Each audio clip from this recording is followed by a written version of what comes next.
Welcome back to AM Northwest. It's the Super Bowl for canines, the Westminster Dog Show. So what's it take to make it to that elite level? Here with the inside scoop and a deeper look at the relationship between dogs and humans, we welcome the author of Dogland, Pulitzer Prize finalist Tomlinson. Tommy, how you doing this morning? I'm doing great. How are you? Good. What made you decide to look into the Westminster Dog Show and dog shows in general? I was looking at a dog show one night on TV, and all of a sudden this question popped into my head. Are those dogs happy? Because they live such a different life than like normal pets do. And so that sort of led me on this like 3-year journey into the world of dog shows to sort of see how it works, learn about the people and the dogs in the dog show, and try to figure out where that connection comes from that we've had with dogs for thousands and thousands of years. You follow Striker, a dog named Striker, and his handlers. So tell me about working with them and getting to know them. Striker had been a champion dog for a couple of years. He'd won more than 100 dog shows all across the U.S. and Canada. Laura King, his handler, was one of the top professional handlers in the world. She learned to walk by holding her family dog's tail when she was little. And so she and Striker paired up. Striker, by the way, is a Samoyed, which is sort of a Siberian Husky type dog, except pure, beautiful white. And they went on what's in the dog show world is called a campaign, where they went for 2 or 3 years through the circuit of dog shows. There are dog shows every week in multiple locations across America, with the ultimate goal being to win Westminster, which is kind of considered like the Super Bowl of dog shows. Is it kind of like watching a championship basketball game, something like that? A little bit. I mean, there's certainly, losers who take it really hard, champions who, it's very much like March Madness, because there are a bunch of teams that enter.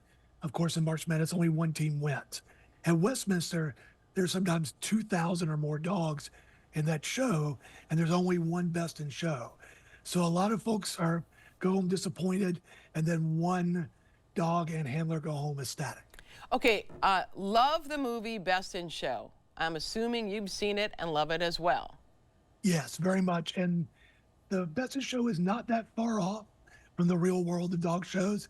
They got a lot of the little details right, exaggerated for comic effect, of course, but they used real handlers, real judges, real show dogs in that movie. And so it's sort of point of contention in the dog show world. Some people are still a little stung by that movie, even though it's been out for a long time. Forever, yeah. Other people embrace it and see it for the, I think, loving mockumentary it was. Okay, what did you learn? Are the dogs happy?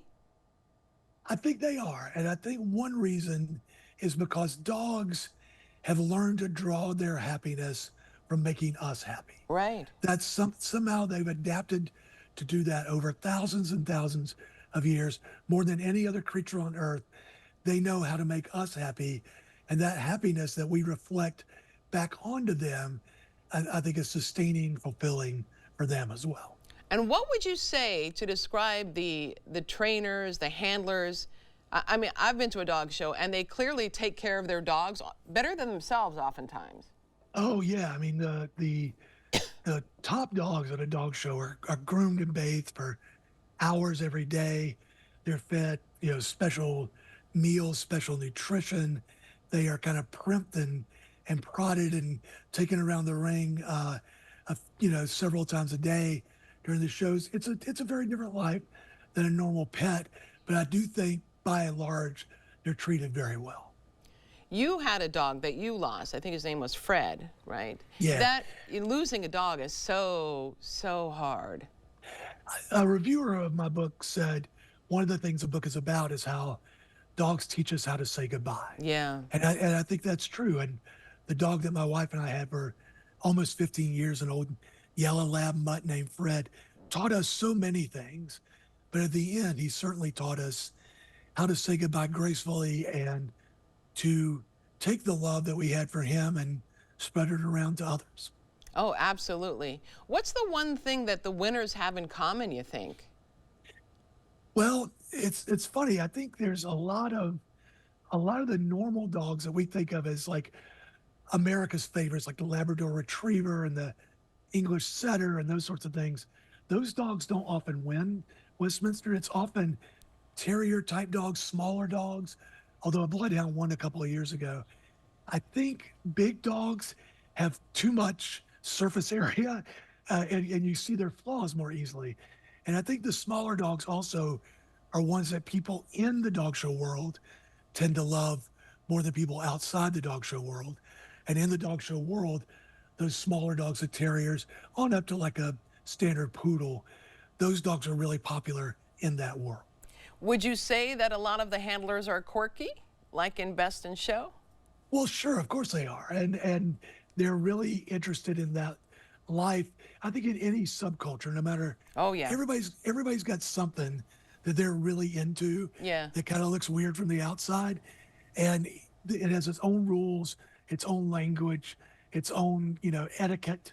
And I think a lot of people in the dog show world are very serious about that. Yeah. Other people, like Laura, the woman that I focused on, is able to step back from it a little bit and see it with some humor. Yeah, absolutely. It's a really fun show to watch. Dogland, we got to tell people they got to check out Dogland. Tommy Tomlinson, thank you so much. It was a lot of fun. Oh, my pleasure. Thank you so much for having me. You bet. All right, we'll be right back with more AM Northwest. Don't go away.